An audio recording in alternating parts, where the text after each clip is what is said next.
And so, when you are told from childhood that you are expected and commanded to behave in a way that will be acceptable only if you do it voluntarily, you remain permanently mixed up. That, if anything, is permanent brain damage.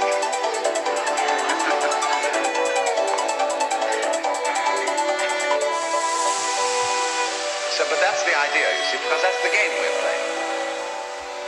You started it. I didn't. See? That's the game we're playing.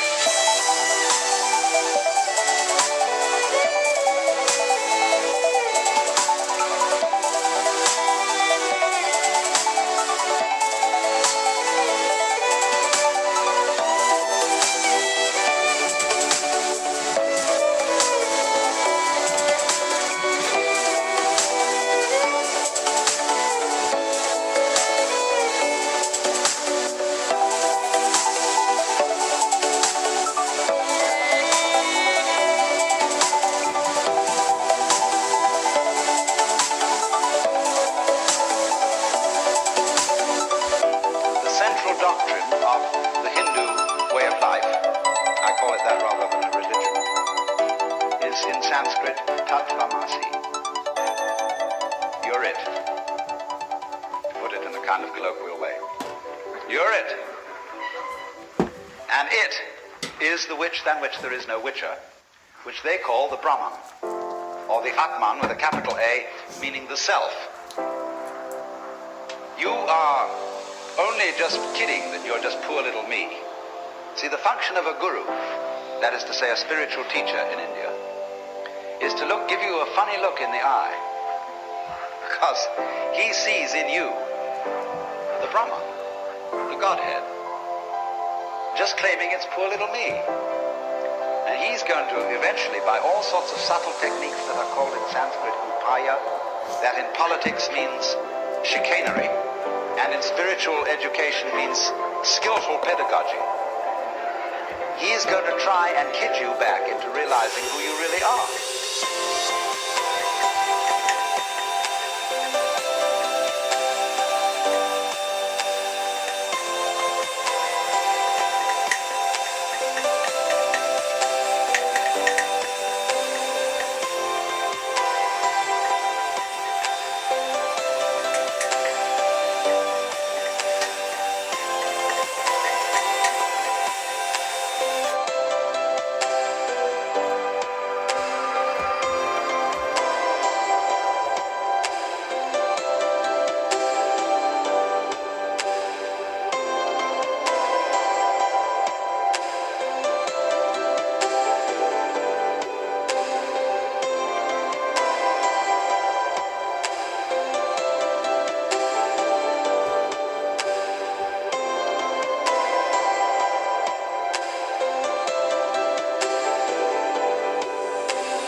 That's why he gives you a funny look. And why he seems to see right through you. As if to say, Shiva, oh boy, don't kill me. I know who you are. But you're coming on beautifully in this act. That you're somebody else altogether. And I congratulate you, you're doing a wonderful job. Playing this part, which you call the person. My person. You know, a person is a fake. The word means a mask. So if you read books on how to be a real person, you're reading books on how to be a genuine thing. The word persona, as you know, means a mask, worn in Greco-Roman drama. So if you come on to the Guru and say, well, he asks you who you are, Sri Ramana Maharshi, when anybody came to him and they said to him, as people do, who was I in my last incarnation? Or will I be reincarnated again? He always replied, who's asking the question?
about what they were in their former lives. He just said, who are you? And he looked at you. Have you looked at photographs of this man? I keep a photograph of him close by because of the humor in his eyes. They're looking at you with a dancing twinkle, saying, come off it.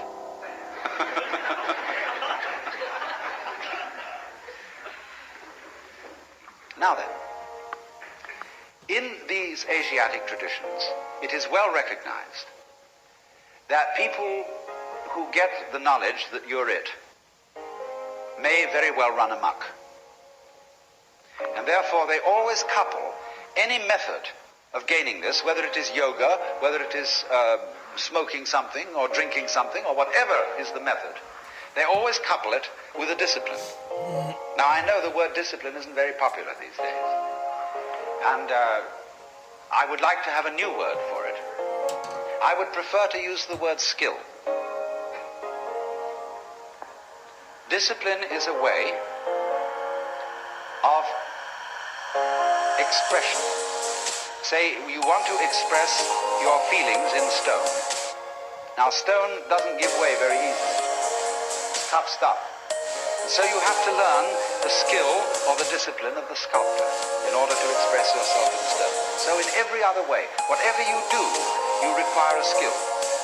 And it's enormously important, especially for American people, to understand that there is absolutely no possibility of having any pleasure in life at all without skill. Money doesn't buy pleasure. Ever. Look, if you want to get stone drunk and go out and get a bottle of bourbon and down it, you can't do that except for people who have practiced the distiller's art. You can't even make love without art. Where I live in Sausalito, we have a harbor full of ever so many pleasure craft. Motor cruisers, sailing boats, all kinds of things. And they never leave the dock. All that happens with them is their owners have cocktail parties there on Saturdays and Sundays. Because they discovered, having bought these things, that the discipline of sailing is difficult to learn and takes a lot of time. And they didn't have time for it, so they just bought the thing for status symbol. So, in other words, you can't have pleasure in life without skill. But it isn't an unpleasant task to learn a skill. If the teacher, in the first place, gets you fascinated with it. There is immense pleasure in learning how to do anything skillfully. To make carpentry things, to cook, to write, to calculate, anything you want can be immensely pleasurable to learn the discipline. And it is completely indispensable. Because look, you may be a very inspired musician. I'm not a musical technologist, you see, and I regret it, but I'm a word technologist. But I can hear in my head all kinds of symphonies and all kinds of marvelous compositions, but I don't have the technique to write them down on paper and share them with somebody else. Too bad. Maybe next time around.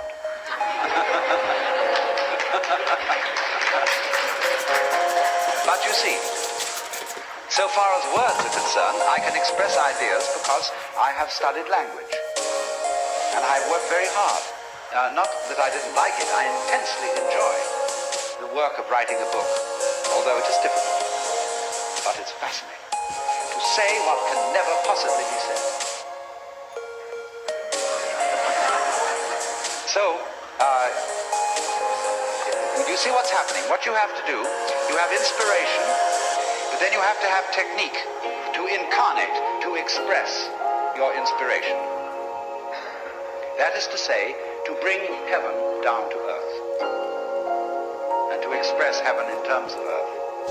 Of course, they are really one behind the scenes, but there's no way of pointing it out unless you do something skillful. You see, we are all, at the moment, absolutely in the midst of the beatific vision.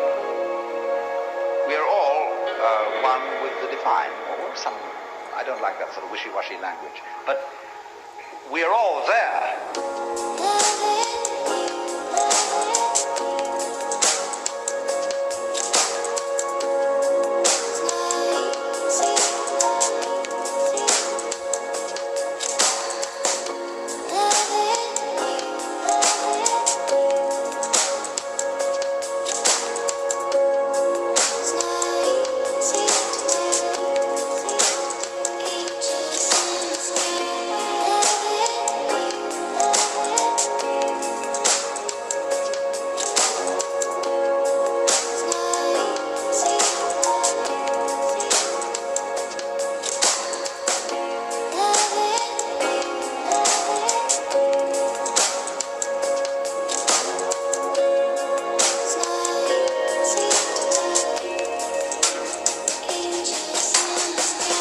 we're so much there that we're like fish in water. They don't know they're in water. Like the birds don't know they're in the air because it's all around them. And in the same way, we don't know what the color of our eyes is. I don't mean whether you've got blue or brown eyes, but the color of the lens of your eye. You call that transparent, no color. See, because you can't see it. But it's basic to being able to see anything.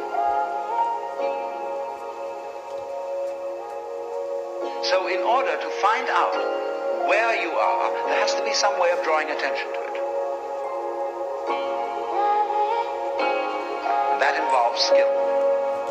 Upaya in Sanskrit. Skillful means. So, it's all very well. Anybody can have ecstasy. Anybody, as a matter of fact, can become aware that he is one with the eternal ground of the universe.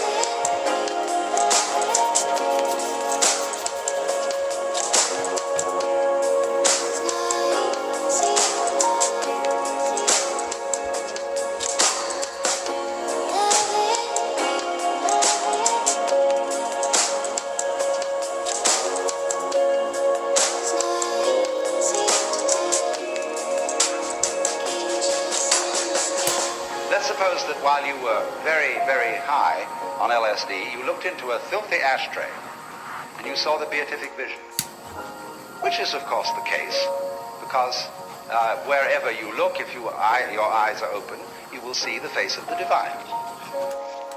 Then you come out of your ecstasy with the dirty ashtray and say to everybody, here it is.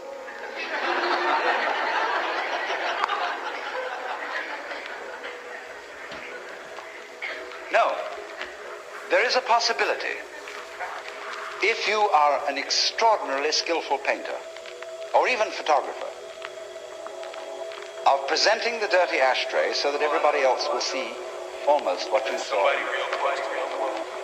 But you will have to have a technique which will translate every grain of ash into a jewel, because that's what you actually saw. But that requires mastery of an art.